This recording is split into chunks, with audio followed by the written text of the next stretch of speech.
Hi there. Do you like to enjoy the outdoors? Do you hike? Do you fish? Do you camp? Do your pets have access to open spaces? If so, this is the video for you. Today we're talking all about tick safety. We're going to talk about what ticks are, where they live, how to identify them, how to reduce your exposure to ticks and tick-borne illnesses, and what to do if you find a tick on you or a loved one or your furry friends. So stay tuned and let's get learning about this important topic to keep our family and our pets safe while we enjoy the outdoors. They're not very pretty, are they? If you look at the ruler on the left, you can see they range in size from about 1/4 of an inch long all the way down to the tiny ones on the right. They're very, very small and they can hide easily. There are over 900 species of ticks, but not all of them carry disease. Ticks feed on blood, and when they do, they can transmit disease to its host. Let's learn about how we can avoid coming in contact with ticks. Ticks live in wooded areas and brush areas with high grass and leaf litter. If you look at the video that I was able to capture here, you can see there are small ticks on these blades of grass. Look very closely. We were just on a casual hike when we found those ticks. I would have never known they were there had I not noticed them when I was taking some video of some grass. So make sure that you stay out of wooded areas, grassy areas, and keep your kids and your pets towards the center of the trails whenever possible to reduce your exposure to ticks. When going outdoors, wear long pants, long sleeves and jackets, wear long socks with your boots. That way you'll help ensure that ticks don't get onto your body directly. Also look into repellents. There's different repellents on the market and you need to decide for yourself if that's something that you would like to use. You can spray your body and your clothes, so definitely do your research. Discuss flea and tick solutions with your veterinarian. Options range from chemical medications to collars to essential oils and even electromagnetic solutions. So make sure and find out what's right for your family and your pets. Secondly, make sure you routinely check for ticks, and we're going to give you some tips and tricks on how to do that. Keep the area around your house safe. Create a barrier around your living space and the area that your children may play by keeping your grass and brush clear from the area you live in. And if possible, I know it's not easy, but try to keep deer from close proximity of your house as they do carry ticks. When returning from being outdoors, make sure you don't bring ticks into your house. Remove and immediately wash and dry all clothing. Shower and complete a self-check thoroughly for ticks for all people that were outdoors. And make sure and check your pets.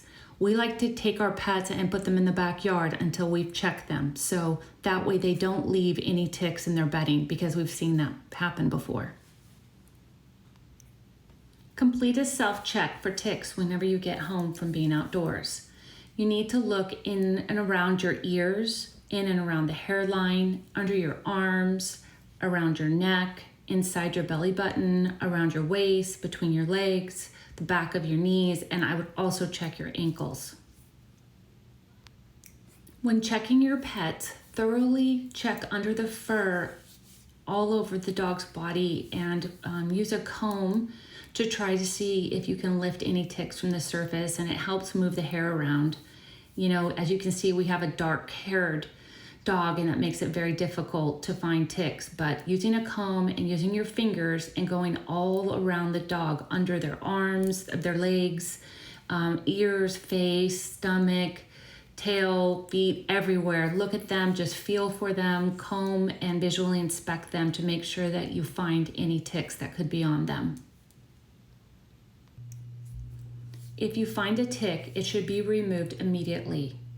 Ideally, use a tick remover tool or tweezers whenever possible. Gently tug up until the tick gives up and releases its bite. Always tug straight out so that you're not pulling it at an angle.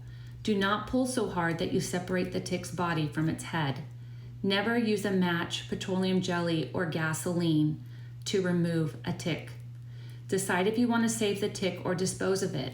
It's much easier to test a tick for tick-borne illnesses than it is to test a human or a pet. Okay, here are 2 examples of ticks we found on our dogs. The first one had not yet embedded itself and it was on the outside of the fur. So that one was easy to remove. My husband just grabbed it and then removed it from the dog. The second one had already embedded itself in, and we did not have tweezers or a tick removal tool at the time. So my husband just grabbed it and gently pulled it straight out to ensure that he did not leave the head inside. You can tell because he puts it on the floor that the tick is actually still alive and was not left behind. That's an ideal way to do it. Now, if you want to keep the tick, you remove it, you put it in a baggie, and you can go online and fill out a form and mail it into a testing center so they can tell you if that particular tick had any diseases. This is really good information to have because it's much easier to test a tick than people or a pet. Now that you have the tick removed, follow one of 2 processes. If you're planning to test the tick for disease, follow the lab's tick collection process. If you are not planning to send the tick to a lab, the most recommended way of disposing of the tick is to submerge the tick in alcohol within a sealed bag or container. It is recommended that you do not squish the tick with your fingers because you might inadvertently expose yourself to disease. You can put it in a plastic bag or jar to suffocate it, but just make sure that it's sealed tightly.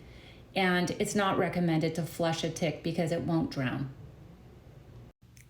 Lastly, I suggest you do your own research. I'm not an expert. I'm just somebody who decided to dig into this for my family's well-being and wanted to share it with you for your family's well-being. But do your own research. The CDC has an excellent site on ticks, talking about how to avoid them, what to do if you get them, talking about your pets, repellents, all of that good stuff. So the CDC is a great resource.